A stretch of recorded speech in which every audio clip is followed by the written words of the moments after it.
خداوند یسوع مسیح کی پیدائش اور اس کا اعلان۔ دوسرا حصہ۔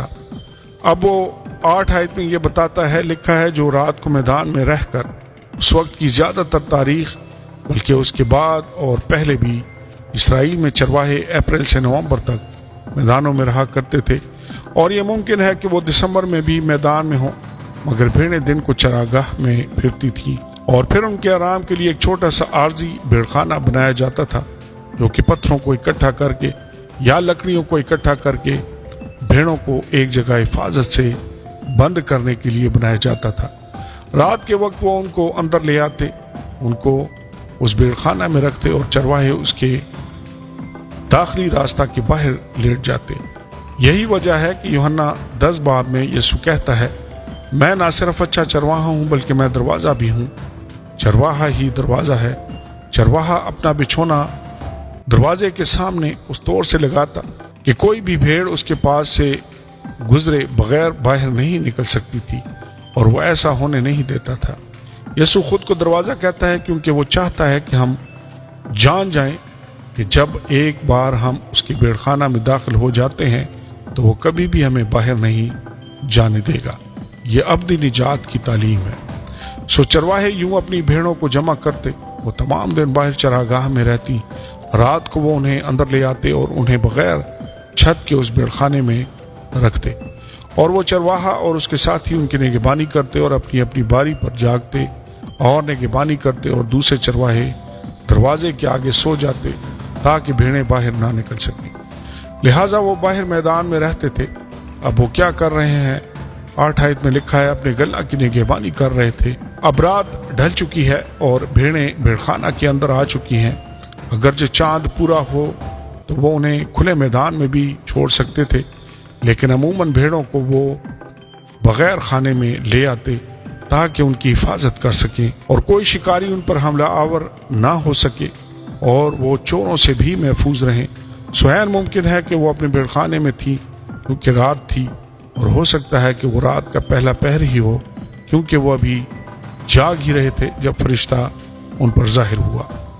یہاں پر میں یہ بات آپ کو بتاتا چلوں کہ مشنا جو کہ یہودی شریعت کی کتاب ہے اور تالمود جو ربیوں کی تعلیم پر مبنی کتاب ہے، ان کا تقاضا یہ تھا کہ بھیڑوں کے گلہ کو میدانوں میں ہی رکھا جائے۔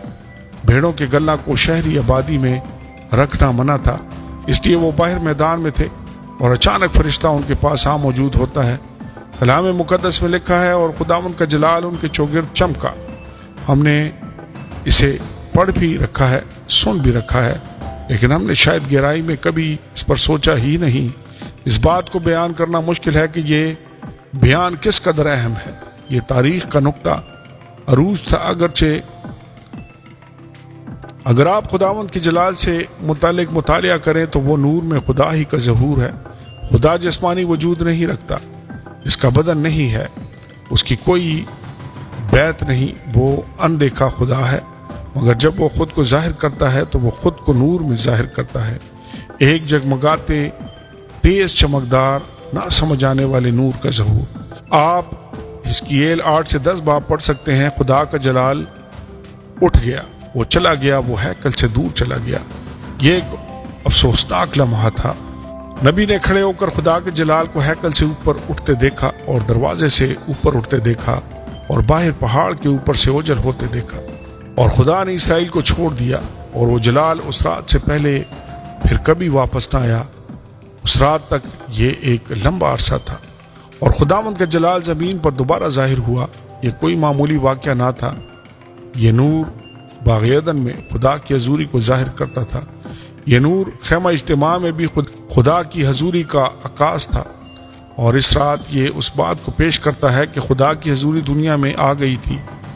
اس مرتبہ خدا کی حضوری نہ تو کسی عمارت میں آئی اور نہ ہی کسی خیمے میں، بلکہ جسم میں، یعنی مسیح کے روپ میں آئی۔ بعد ازاں متی 17 باب کے مطابق یسوع مسیح نے اپنے شاگردوں کو لیا اور پہاڑ پر ان کو اپنے ساتھ لے گیا، اور اس کی صورت بدل گئی، اور شاگردوں نے خدا کا جلال دیکھا، ان کے سامنے اس کی صورت بدل گئی، اور ایک دن اس کی آمد ثانی پر خدا کا جلال پھر سے لوٹ آئے گا۔ یہ کوئی چھوٹا سا واقعہ نہیں تھا، بلکہ یہ تو خدا کی حضوری لوٹ آئی تھی۔ لیکن دیکھیں کہ چرواہوں پر، جن کو معاشرے کی کمترین انسان سمجھا جاتا تھا، خدا کا جلال چمکا۔ نجات کی تاریخ میں یہ یادگار لمحات ہیں۔